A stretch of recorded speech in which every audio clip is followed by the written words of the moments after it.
kita akan mempelajari hubungan antara gaya dan gerak. Seperti yang kita ketahui, gaya adalah tarikan atau dorongan yang bekerja pada suatu benda, sehingga benda tersebut dapat bergerak atau berubah bentuk. Contohnya adalah ayunan. Ayunan ini akan bergerak jika kita beri gaya dorong, dan akan berhenti apabila kita hentikan gaya dorongnya. Lalu, apakah yang dimaksud dengan gerak? Gerak adalah peristiwa perpindahan suatu benda dari kedudukan awal. Besar dan kecilnya gaya yang diberikan kepada suatu benda akan mempengaruhi gerak benda tersebut. Semakin besar gaya yang diberikan kepada benda, maka gerak benda semakin cepat dan semakin jauh. Sebaliknya, jika gaya yang diberikan kecil, maka gerak benda tersebut akan lambat. Contoh gerak benda akibat gaya dapat kamu lihat pada ketapel. Ketapel dapat digunakan untuk melontarkan kerikil.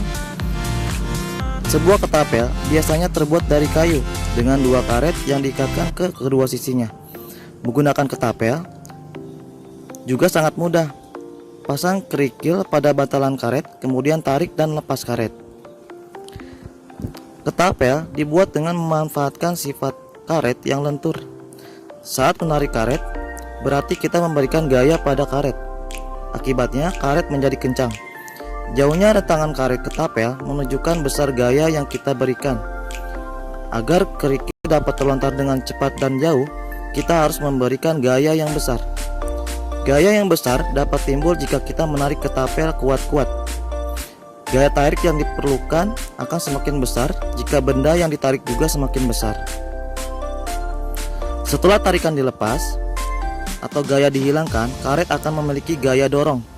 Gaya inilah yang menyebabkan kerikil terlontar dari bantalan karet.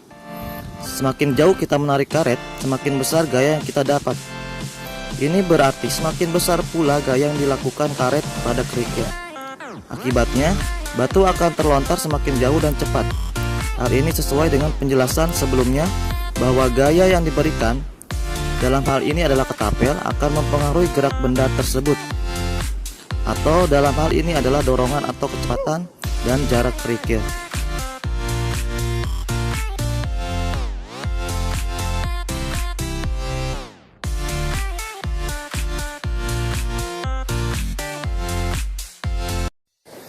Gerak adalah perubahan tempat atau posisi benda.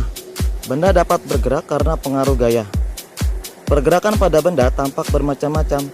Gerak benda dapat dikelompokkan menjadi 5 macam, yaitu gerak menggelinding, gerak jatuh, gerak memantul, gerak berputar, dan gerak mengalir. Yang pertama adalah gerak menggelinding. Gerak menggelinding adalah gerak berputar sambil berpindah tempat. Gerak menggelinding terjadi pada benda yang memiliki permukaan tidak bersudut, seperti bola dan roda. Benda yang berbentuk kotak atau segitiga seperti lemari dan peti tidak dapat bergerak menggelinding. Yang kedua adalah gerak jatuh.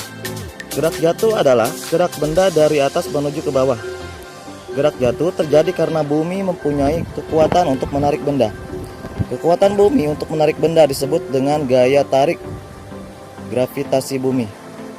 Semua benda dapat mengalami gerak jatuh walaupun memiliki bentuk yang berbeda-beda. Yang ketiga, gerak memantul. Gerak memantul adalah gerak balik suatu benda akibat membentur suatu benda. Pernahkah kamu bermain bola basket? Saat bermain bola basket, kamu memantulkan bola tersebut ke lapangan. Bola yang kamu dorong ke lantai akan memantul kembali ke arahmu. Gerak memantul biasanya terjadi pada benda-benda yang bersifat lentur atau elastis. Selanjutnya ada gerak berputar. Gerak berputar adalah gerak melingkar benda yang berpusat pada titik tengahnya. Setiap hari kita menjumpai berbagai benda yang bergerak berputar. Dapatkah kamu menyebutkan benda-benda yang bergerak dengan cara berputar? Gerak berputar berbeda dengan gerak menggelinding. Pada gerak berputar terdapat titik tengah sebagai poros tempat benda bergerak. Kamu dapat melihat gerak berputar pada roda sepeda, kincir angin, dan komedi putar. Yang terakhir adalah gerak mengalir. Gerak mengalir adalah gerak benda cair dari tempat tinggi ke tempat rendah. Contohnya adalah gerakan air sungai yang mengalir dari daerah pegunungan menuju ke tempat yang lebih rendah hingga sampai ke laut.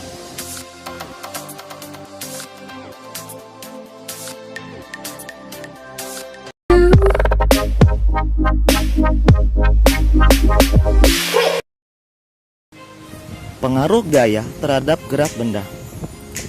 Gaya dapat menyebabkan benda bergerak. Berikut ini beberapa pengaruh gaya terhadap gerak benda. Yang pertama, mempercepat gerakan benda. Cepat atau lambatnya gerakan benda dapat dipengaruhi oleh gaya. Saat bola ditendang pelan, bola pun bergerak pelan. Bandingkan bola yang ditendang dengan keras, bola itu akan melambung tinggi atau terlempar jauh dengan cepat. Gaya dorong yang lemah membuat bola bergerak pelan. Sebaliknya, gaya dorong yang kuat membuat bola bergerak cepat. Yang kedua, mengubah arah gerak. Arah gerak benda dapat berubah akibat gaya. Misalnya, pada permainan softball, bola dilemparkan ke arah pemain pemukul. Pemain pemukul akan memukul bola hingga melambung tinggi. Apakah arah gerak bola berubah? Yang ketiga, memperlambat gerak benda. Beberapa saat setelah bola ditendang, gerak bola akan semakin lambat dan akhirnya berhenti. Mengapa gerak bola melambat lalu berhenti? Gerakan bola melambat karena ada gaya yang menahannya. Gaya yang dapat memperlambat benda disebut dengan gaya gesek. Gaya gesek ini adalah gaya yang terjadi jika ada dua permukaan yang saling bersentuhan. Yang keempat, menghentikan gerak benda. Selain menyebabkan benda bergerak dan melambat, gaya juga yang membuat benda berhenti. Gaya yang membuat benda berhenti adalah gaya gesek. Contohnya, seperti motor yang direm akan terhenti. Jika sepeda motor bergerak cepat, maka diperlukan gaya gesek yang besar. Sebaliknya, jika sepeda motor bergerak lambat, maka diperlukan gaya gesek yang lebih kecil.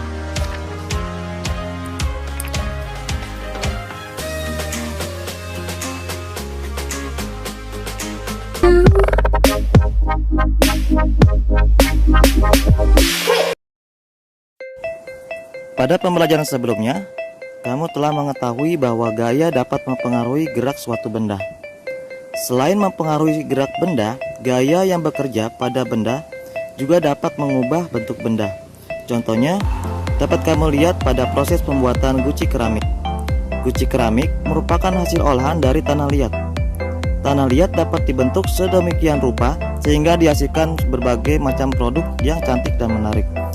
Gaya yang diberikan oleh tangan pada tanah liat membuat bentuk tanah liat berubah. Hal ini menunjukkan bahwa gaya juga dapat mengubah bentuk benda. Semakin besar gaya, semakin besar pula perubahan bentuk benda. Berikut ini beberapa contoh lain bahwa gaya dapat mengubah bentuk suatu benda. Yang pertama, coba kalian amati karet gelang. Bagaimana bentuknya? Lalu tariklah karet gelang itu. Apa yang terjadi? Karet gelang yang semula berbentuk lingkaran berubah bentuk ketika ditarik. Yang kedua, pernahkah kamu melihat orang yang sedang memahat kayu?